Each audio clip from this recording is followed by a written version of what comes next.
आपने short notes में यहाँ पे तशरीफ लाया, उसके लिए मैं अपनी तंजीम की तरफ से, अपने लोगों की तरफ से दिल के निया खानों से आपका शुक्रिया अदा करता हूँ। जैसा कि आपको मालूम है कि जम्मू कश्मीर के डेली वेजर्स कैजुअल लेबर्स का जो मामला है, ये एक इंसानी और समाजी मामला है। इस मामले के हवाले से यहाँ पे 1994 के बाद जितनी भी सरकारें आई, उन सरकारों ने कमेटियाँ, कमीशन तश्कील दे दिए इनकी रेगुलराइजेशन के हवाले से, इनकी मुस्तकिली के हवाले से। 27 फरवरी 2009 को उमर अब्दुल्ला साहब की सरबराही में जो सरकार चल रही थी, एनसीओ और कांग्रेस की कोलिशन सरकार चल रही थी, उन्होंने भी एक कैबिनेट सब कमेटी उस वक्त के फाइनेंस मिनिस्टर साहब की सरबराही में तश्कील दी। उसके बाद गवर्नर इंतजामिया ने, लेफ्टिनेंट गवर्नर इंतजामिया ने इस हवाले से कमेटियाँ, high power committee, high level committee, Aadhaar biometric committee तश्कील दी। उन्होंने भी अपने रिपोर्ट सबमिट किए। पीडीपी बीजेपी की सरकार में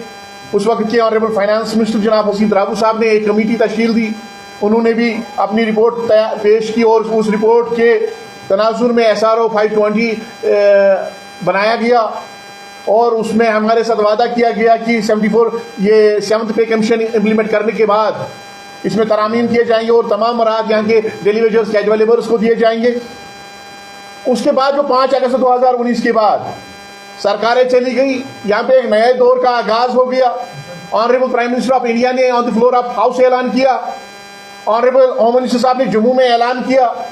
यहाँ पे जो 36 यूनियन मिनिस्टर्स का डेलीगेशन आया, उन्होंने हमें आश्वासन दे दिया, लेकिन हालात आज तक बदले नहीं। फिर जब सरकार यहाँ की अवामी सरकार बनी, उमर अब्दुल्ला साहब ने जो इख्तियार संभाला, तो एम्प्लॉय ज्वाइंट एक्शन कमेटी का एक वफद एम्प्लॉय ज्वाइंट एक्शन कमेटी के प्रेसिडेंट की सरबराही में उनसे मिला रायता ऑफिस में। मुबारकबादी के बाद हमने यहाँ पे जो बर्निंग इशू है, यहाँ का जो सियासी, यहाँ का जो समाजी और इंसानी मामला है डेली वेजर्स कैजुअल लेबर्स का, रेगुलराइजेशन और मिनिमम वेज एक्ट दिल्ली और लद्दाख के मुताबिक देने का मुतालबा हमने किया। तो उस वक्त उन्होंने हामी इस चीज की बरली की आज के बजट सेशन में इस मामले के हवाले से आपके साथ इंसाफ किया जाएगा, तनख्वाह में बढ़ोतरी की जाएगी। बहरहाल बजट सेशन आ गया तो बजट में हमारे हवाले से एक भी शब्द नहीं किया गया। तो यहाँ के आरसी मुलाजमीन ने जम्मू कश्मीर के तूल अर्ज में,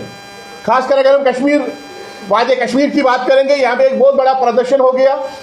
बहुत बड़ा एहतजाज देखने को मिला और सरकार मजबूर हो गई। Honourable chief minister of Jammu Kashmir जनाब उमर अब्दुल्ला साहब ने on the floor of house Hizb इख्तियार और हिज़्ब इख्तिलाफ के सामने इस बात का ऐलान किया कि हम डेली वेजर्स कैजुअल लेबर्स का मामला इंसानी और समाजी मामला समझते हैं, ये हमारे लिए दर्द दिल वाला मामला है। इसको हल करने के लिए हम एक और कमेटी तश्कील दे देंगे। इसका मतलब यह है कि 4-5 कमेटियां ऑलरेडी तश्कील दी गई थी, उन्होंने रिपोर्ट पेश किए थे, SROs पेश किए थे,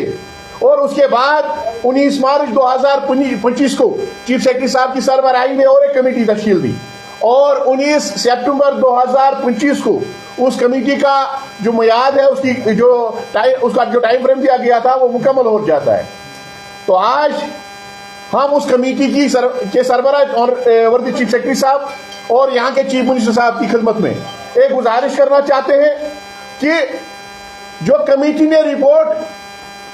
फ्रेम की है, उस रिपोर्ट के हवाले से जो हमारे तहफ़्फ़ुज़ात है, जो हमारे तजावीज़ है, जो हमारी आरा है, रेगुलराइजेशन के हवाले से, मिनिमम वेज एक्ट के हवाले से, हम चाहते हैं कि हमें एक मौका फराहम किया जाए एम्प्लॉय ज्वाइंट एक्शन कमेटी को। यहाँ के मुलाजमीन जो 4.5 लाख और डेली वेजर्स कैजुअल लेबर्स का मुश्तरका प्लेटफॉर्म है, हमें एक मौका फराहम किया जाए ताकि हम अपनी बात उनके सामने रखें। और ये जो डेली वेजर्स कैजुअल लेबर्स का मामला है, जो मुख्तलिफ नामों के तहत मुख्तलिफ महकमों में काम कर रहे हैं, ये मामला हमेशा हमेशा के लिए हल हो जाए। ये फैसला और ये रिपोर्ट एक तरफा नहीं होना चाहिए। उससे क्या होता है, फिर कल को हम फिर से सड़कों का रुख करेंगे, नतीजा ये निकलेगा ये 6 महीने की जो एक्सरसाइज वो करेंगे वो भी बेसूद साबित हो जाएगी। इसलिए हमारा उनसे मुतालबा है कि इस रिपोर्ट को फाइनल करने से पहले, इस रिपोर्ट को कैबिनेट तक की अप्रूवल देने से पहले यहाँ के मुलाजिम नुमाइंदों को मदऊ किया जाए, उनके साथ उनकी जो तहफ़्फ़ुज़ात है, उनके जो खर्चात है, जो हमारी पेश तजावीज़ है, उस हवाले से सोचा जाए। और दूसरी बात, जो आज तक रिपोर्ट सबमिट किए हैं, चाहे वो काबीना सब कमेटी ने सबमिट किया,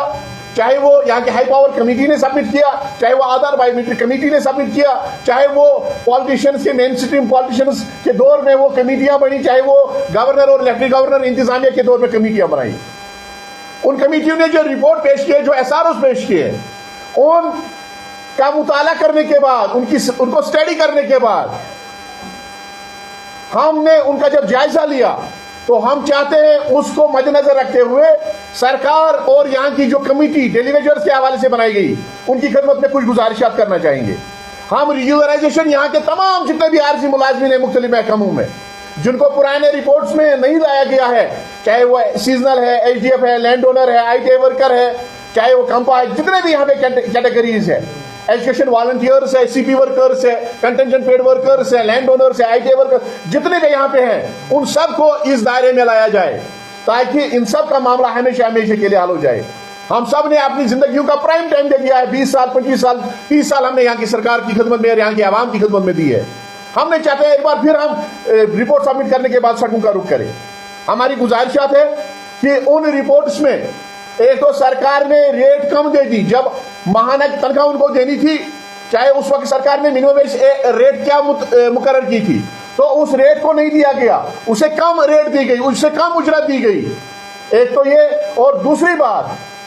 तनख्वाह महीनों साल में 2 बार दी जाती, होली दिवाली पे या छोटी ईद और बड़ी ईद उल अज़हा पे दी जाती थी। 10 महीने काम लिया जाता था लेकिन तनख्वाह नहीं दी जाती थी।